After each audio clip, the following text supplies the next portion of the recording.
Abdullah ibn Abbas রাদিয়াল্লাহু তাআলা আনহু, বিশ্বনবীর কাজিন, চাচাতো ভাই। আবার মাইমুনা রাদিয়াল্লাহু তাআলা আনহু, মাইমুনা নবীর স্ত্রী, তিনি ছিলেন আব্দুল্লাহর আপন খালা। তো নবীর বউ যদি ওনার খালা হয়, নবী তার কি? বুঝে নাই, নবী তার কি? খালু। তাহলে সম্পর্ক অনেক গভীর, কাজিন আবার খালু। ছোট্ট মানুষ, তাই রাতে মাঝে মাঝে ঘরে থাকতো। বিশ্বনবী দেখলেন আব্দুল্লাহ যেহেতু আমার ঘরে ঢুকতে পারে, আব্দুল্লাহরে এই উম্মতের বড় শিক্ষাবিদ বানাইতে হবে। কথা বোঝে নাই? আব্দুল্লাহকে কি বানাইতে হবে? শিক্ষাবিদ, এডুকেটর অফ দিস উম্মাহ, এই উম্মার শিক্ষাবিদ বানাইতে হবে। তাই আব্দুল্লাহ ইবনে আব্বাসকে বিশ্বনবী হাতে কলমে শিক্ষা দিয়েছেন। আব্দুল্লাহ ইবনে আব্বাস রাদিয়াল্লাহু তাআলা আনহু, মনোযোগ দিয়ে কয়েকটা মিনিট শুনুন, আমি এখনই শেষ করে দিচ্ছি। আব্দুল্লাহ ইবনে আব্বাস রাদিয়াল্লাহু তাআলা আনহু, উনাকে বিশ্বনবী হাতে কলমে শিক্ষা দিয়েছেন, যেহেতু উম্মতের শিক্ষাবিদ হবেন, এডুকেটর হবেন। তো বিশ্বনবী রাতে যখন তাহাজ্জুদ পড়তেন, ছোট্ট আব্দুল্লাহ ঘরে থাকতো, বুঝতে পেরেছেন? ছোট্ট মানুষ তো ঘরে থাকতো। তো বিশ্বনবী তাহাজ্জুদের জন্য একবার দাঁড়িয়েছেন, ছোট্ট আব্দুল্লাহ ওযু করে দাঁড়াইছে। আচ্ছা বলেন তো, ইমাম আর মুসল্লি মোট যদি দুইজন হয়, একজন ইমাম একজন মুসল্লি, তো মুসল্লি ইমামের কোন দিকে দাঁড়াবে? ডানে দাঁড়াবে। ছোট্ট আব্দুল্লাহ বুঝে নাই, বিশ্বনবী তাহাজ্জুদ শুরু করেছেন, উনি একতেদা করছেন আর দাঁড়াইছেন বায়ে। কোথায় দাঁড়িয়েছেন? আব্দুল্লাহ বলেন, যখন আমি বায়ে দাঁড়ালাম, আখাযা রাসূলুল্লাহ সাল্লাল্লাহু আলাইহি ওয়াসাল্লাম উযুনি আল ইউমনা ইয়াফতিলুহা, বিশ্বনবী নামাজরত অবস্থায় আমার কান ধরে টেনে আমার ডান দিকে এনে দাঁড় করায় দিলেন। পড়েন সুবহানাল্লাহ। দেখেন হাতে কলমে শিক্ষা। আর জীবনে ভুলাবে? কথা কয় না, আর ভুলাবে? আর ভুল হবে না। এভাবে বিশ্বনবীর অনেক সঙ্গ পেয়েছেন, সফর করেছেন, একই বাহনে বসেছেন, এক বাহনে বসে লম্বা নসিহত করেছেন, বলেছেন ইয়া গোলাম ইহফাদিল্লাহ ইয়াহফাজকা ইহফাদিল্লাহ তাজিদহু তুজাহাক ইদা সাআলতা ফাসআলিল্লাহ ওয়া ইদা ইসতাআনতা ফাসতাইন বিল্লাহ। আল্লাহর বিধান মানো, আল্লাহর বিধান রক্ষা করো, আল্লাহ তোমায় রক্ষা করবে। আব্দুল্লাহ, চাইতে হলে আল্লাহর কাছে চাও, সাহায্য চাইতে হলে আল্লাহর কাছে সাহায্য চাও। মনে রাখো, গোটা বিশ্বের সবাই যদি তোমার সাহায্য করতে চায়, ততটুকুই করতে পারবে যতটুকু আল্লাহ তোমার নসিবে রেখেছে। গোটা বিশ্ব যদি তোমার বিরুদ্ধে ষড়যন্ত্রে দাঁড়িয়ে যায়, ক্ষতি ততটুকু করতে পারবে যতটুকু তোমার জন্য বরাদ্দ আছে, এর বাইরে কিছু করতে পারবে না। আওয়াজ করে বলেন ঠিক কিনা? এভাবে হাতে কলমে শিখিয়েছেন, বিশ্বনবীর সঙ্গ পেয়েছেন, উনাকে বিষ্ণু ইসলাম শিক্ষাবিদ, এডুকেটর অফ দিস উম্মাহ হিসেবে সিলেক্ট করেছেন, হাতে কলমে শিখিয়েছেন। বিশ্বনবী একবার প্রকৃতির ডাকে সাড়া দিয়ে এসেছেন। এখন কি করতে হবে? নামাজের জন্য ওযু করতে হবে। বিশ্বনবী এসেই দেখেন ওযুর বদনায় পানি ভরা, খুশি হয়ে গেলেন, বললেন কে রেখেছে পানি? একজন বলল আব্দুল্লাহ রেখেছে। বিশ্বনবী অত্যন্ত খুশি হলেন, খুশি হয়ে একটা দোয়া করলেন, বললেন আল্লাহুম্মা ফাক্কিহু ফিদ্দীন ওয়া আল্লিমহু তা'ওয়ীল। আল্লাহ, তুমি আব্দুল্লাহকে দ্বীনের বুঝ দিও আর কোরআনের তাফসীর শিক্ষা দিও। বিশ্বনবীর এই দোয়া এমন লাগছে, উনি রাইসুল মুফাসসিরিন, এই পৃথিবীতে যত মুফাসসির ছিল, যত মুফাসসির আসবে, সকল মুফাসসিরের সম্রাট হিসেবে স্বীকৃত হয়েছেন আব্দুল্লাহ ইবনে আব্বাস। বিশ্বনবী ওনারে আযান শিখান নাই, বিশ্বনবী ওনারে ল্যাঙ্গুয়েজ শিখান নাই, বিশ্বনবী ওনারে অ্যাম্বাসেডর বানান নাই, হাতে কলমে শিক্ষা দিয়েছেন। ছোট মানুষ, বিশ্বনবী ইন্তেকাল করলেন, আবু বকরের সময় গেল, ওমরে ফারুকের খেলাফত, তখনও তিনি তরুণ। ওমরে ফারুক রাদিয়াল্লাহু তাআলা আনহু ওনার ক্যাবিনেট মিনিস্ট্রির বৈঠকে এই আব্দুল্লাহ ইবনে আব্বাসকে পাশ দিয়ে বসায় রাখতেন। বয়স্ক সাহাবারা এটা পছন্দ করতো না, তারা বলতো ঘটনা কি, আব্দুল্লাহর মতো ছেলে নাতি আমাদের আছে, এরা কেন রাখে ওমরে ফারুক? ওমরে ফারুক এটা টের পেলেন, তিনি বুঝতে পারলেন যে ক্যাবিনেট মেম্বাররা এটা পছন্দ করে না, ছোট্ট আব্দুল্লাহরা কেন রাখি, কেন যে রাখি, এটা একদিন বুঝাবো। একদিন মিটিংয়ে তিনি সবাইকে বললেন ইদা জাআ নাসরুল্লাহি ওয়াল ফাতহ। এই আয়াত দ্বারা উদ্দেশ্য কি বলেন তো মুরব্বী সাহাবীরা? এক সাহাবী বলেন এই সূরা দ্বারা উদ্দেশ্য, আল্লাহ বলেছেন আমাদেরকে বিভিন্ন ল্যান্ড, বিভিন্ন এলাকা বিজয় করতে হবে। ওমরে ফারুক বললেন না, হয়নি। আরেকজন বললেন বিজয় হওয়ার পর আমাদের বেশি বেশি আল্লাহর বরত্বের ঘোষণা দিতে হবে, এটা উদ্দেশ্য। ওমরে ফারুক বললেন না, হয় না। যারা জিজ্ঞেস করেন কেউ পারে না। সব শেষে বিশ্বনবী ছোট্ট আব্দুল্লাহরে বলেন আব্দুল্লাহ ইদা জাআ নাসরুল্লাহি ওয়াল ফাতহ, এর দ্বারা উদ্দেশ্য কি বলো তো? ছোট্ট আব্দুল্লাহ বলেন হুয়া আজালু রাসূলিল্লাহ। এই আয়াত দ্বারা বিশ্বনবীর বিদায়কে উদ্দেশ্য নেওয়া হয়েছে। ওমরে ফারুক বলেন হাযা হুয়া, এটাই তো সঠিক উত্তর, এটাই সঠিক তাফসীর আয়াতের। কারণ ইদা জাআ নাসরুল্লাহি ওয়াল ফাতহ, যখন আল্লাহর সাহায্য আর বিজয় আসবে, ওয়ারাআইতান নাসা ইয়াদখুলুনা ফি দীনিল্লাহি আফওয়াজা, আপনি দেখবেন দলে দলে ঢলে ঢলে বানের পানির মতো মানুষ ইসলামের দিকে ঢুকতেছে, ইসলামের বিজয় হয়েছে। তো ইসলামের বিজয়ের মিশন নিয়ে নবী আসছে, বিজয়ী যখন হয়ে গেছে, এখন তো নবীর বিদায় হবে। ধরে বলেন ঠিক কিনা? কোন সাহাবী এই সূক্ষ্ম কথাটা ধরতে পারে নাই, ওই আব্দুল্লাহ ছাড়া। আব্দুল্লাহ যখন উত্তর দিছে, সব সাহাবীদের টনক নড়েছে। এরপর থেকে কোনো ক্যাবিনেট মিটিং এ আর কোনো সাহাবারা কোনো প্রশ্ন করে নাই। আওয়াজ করে পড়েন সুবহানাল্লাহ। বিশ্বনবী আব্দুল্লাহ ইবনে আব্বাসকে এডুকেটর অফ দ্য উম্মাহ, উম্মার শিক্ষাবিদ হিসেবে গ্রহণ করেছেন। আওয়াজ করে পড়তে হবে আল্লাহু আকবার। সাহাবীদের নামগুলো মনে থাকবে। এক নম্বরে আবু মাহজুরা, মুয়াজ্জিন বানাইছেন। যায়েদ ইবনে সাবিত, দোভাষী, ট্রান্সলেটর অফ প্রফেট, এবং তিনি ছিলেন বিশ্বনবীর ব্যক্তিগত সচিব। Musab ibn Umair, the first ambassador and diplomat of Islam. Abdullah ibn Abbas, এই উম্মার সবচেয়ে বড় এডুকেটর, শিক্ষাবিদ। আরেকজন ছিল আব্দুল্লাহ ইবনে মাসউদ রাদিয়াল্লাহু তাআলা। দুই আব্দুল্লাহ, আব্বাস গেল, আরেকজন হচ্ছে মাসউদ। মক্কার তরুণ, ছাগল পালতো মুশরিকের। বিশ্বনবী আর আবু বকর রাদিয়াল্লাহু তাআলা আনহু একবার গেলেন, যে দেখে এই তরুণ দাঁড়ায় আছে। বিশ্বনবী বলেন আমি খুব ক্ষুধার্ত, তোমার কাছে কি দুধ আছে ছাগলের? আব্দুল্লাহ ইবনে মাসউদ বলে আছে। ওয়ালাকিন আনা মুতামান, যে দুধ আছে এটা আমানতের, আমি দিতে পারবো না। বিশ্বনবী এইটা শুনে তারা টার্গেট করে ফেলছে। আনা মুতামান, দুধ আছে কিন্তু এটা আমার মালিকের, আমি তো দরদ দেখাই, আমার মালিকের দুধ, আপনি পথিক, আপনারা দিতে পারি না। বিশ্বনবী টার্গেট করে ফেলছেন, এর আমার কাজে লাগাইতে হবে। বিষ্ণু বললেন আচ্ছা ঠিক আছে দুধ দিও না, কিন্তু এমন ছাগি আছে কিনা যেই ছাগির সাথে কোনো ছাগলের মিলন হয় নাই, তার ওলানে দুধও আসে নাই, বাচ্চাও নাই, এরকম ছাগির থেকে যদি আমি দুধ খাই তাহলে তো সমস্যা নাই।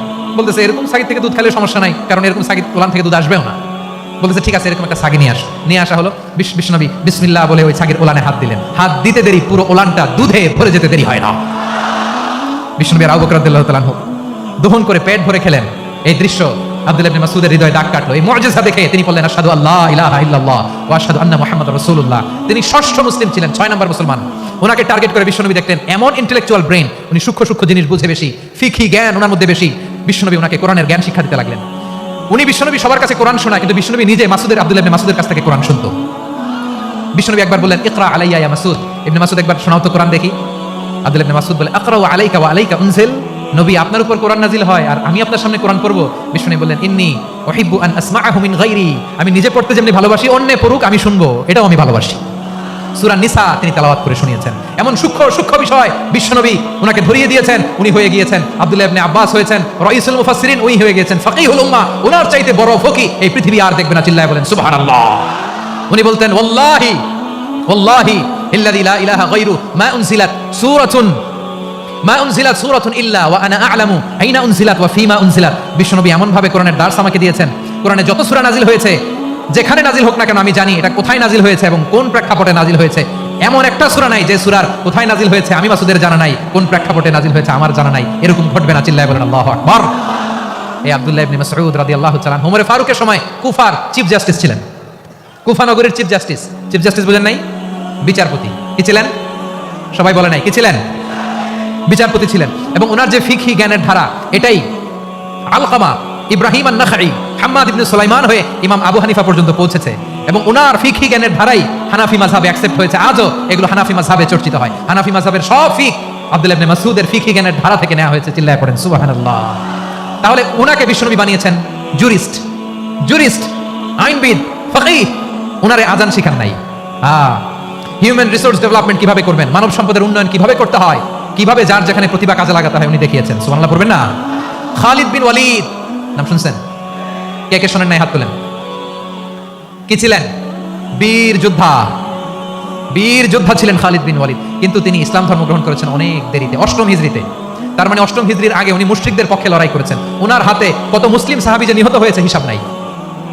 বিষ্ণুবী টার্গেট করে রাখছে, তুমি আমাদের মুসলিমদের এত ক্ষতি করলা, তুমি যখন মুসলমান হবা তোমার দিয়ে আমি এমন কাম করাবো যেটা আর কেউ করতে পারবে না। খালিদ বিন ওয়ালিদ রাদিয়াল্লাহু তাআলা 8ম হিজরিতে মুসলিম হয়েছেন, মক্কা বিজয়ের আগে। তো মক্কা বিজয়ের আগে যখন মুসলিম হয়েছেন, এর আগে কি করছেন? কাফিরদের সাথে যুদ্ধ করেছেন। উনি উহুদের যুদ্ধে মুসলমানদের যে পরাজয় ভাব, কঠিন পরিস্থিতির মুখোমুখি ওনার কারণে পেছন থেকে এমন আতর্কিত আক্রমণ করেছেন, মুসলমানদেরকে কচুকাটা করেছেন। 8ম হিজরিতে আল্লাহ তাআলা হেদায়েতের নূর দিয়ে ওনার হৃদয়টাকে উজালা করে দিলেন। লা ইলাহা এটা এমন বাণী যার হৃদয় একবার টাচ খাবে এইটা থেকে সে আর পালিয়ে বেরাতে পারে।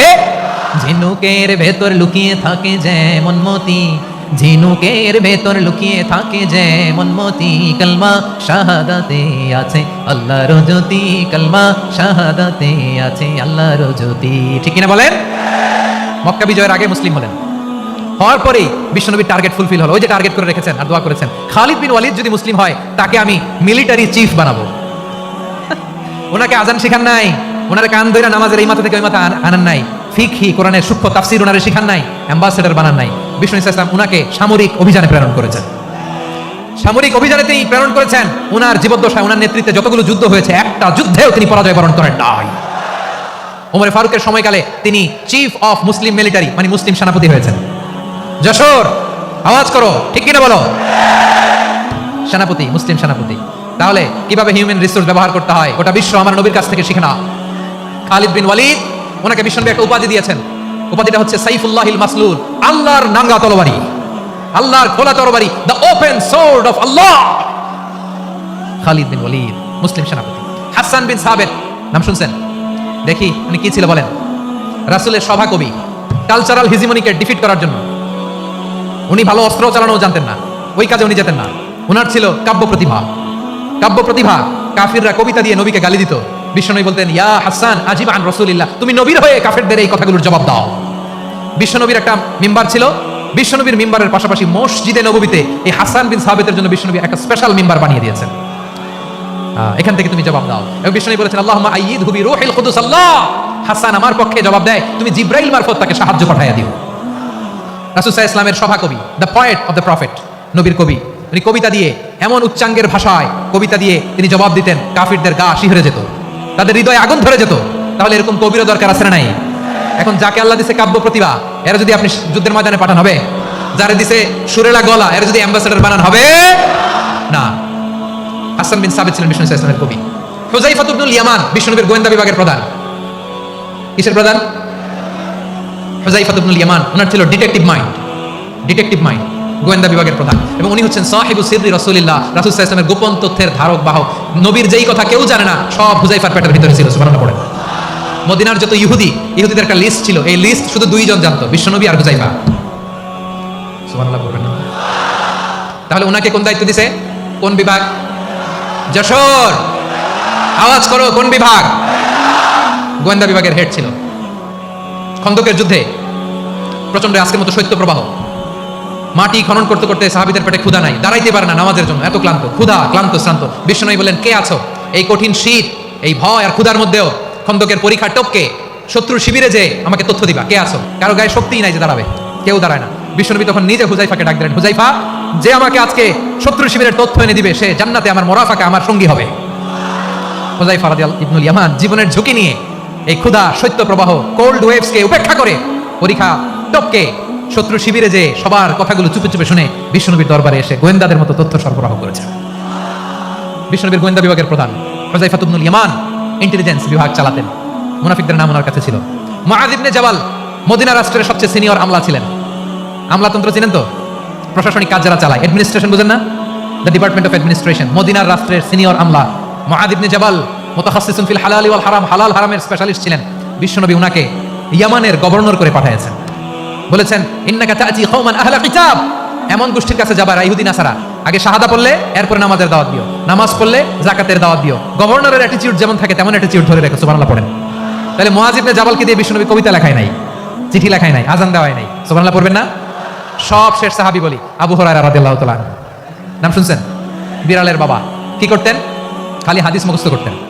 উনি বলতেন, আলজামু রাসূলুল্লাহ আলা মিল ইবাতনি, আমার শুধু পেটের ক্ষুধার বন্দোবস্ত হইলে আমি নবীর সঙ্গ ছাড়তাম না। আমার আনসার সাহাবারা ক্ষেত খামারের কাজ করতো, আমার মুহাজির সাহাবারা ব্যবসা করতো, আর আমি নবীর সাথে সাথে থাকতাম। শুধু সকাল বিকাল দুই বেলা যদি আমার খাবারের বন্দোবস্ত হয়, আমি আর নবীর লক ছাড়ি না। সুবহানাল্লাহ কইবেন না? 5374টা হাদিস তিনি বর্ণনা করেছেন। সবচেয়ে বেশি হাদিস বর্ণনাকারী সাহাবী। হাদিস প্রিজার্ভেশনের কাজে বিশ্বনবী ওনাকে কাজে লাগিয়েছেন।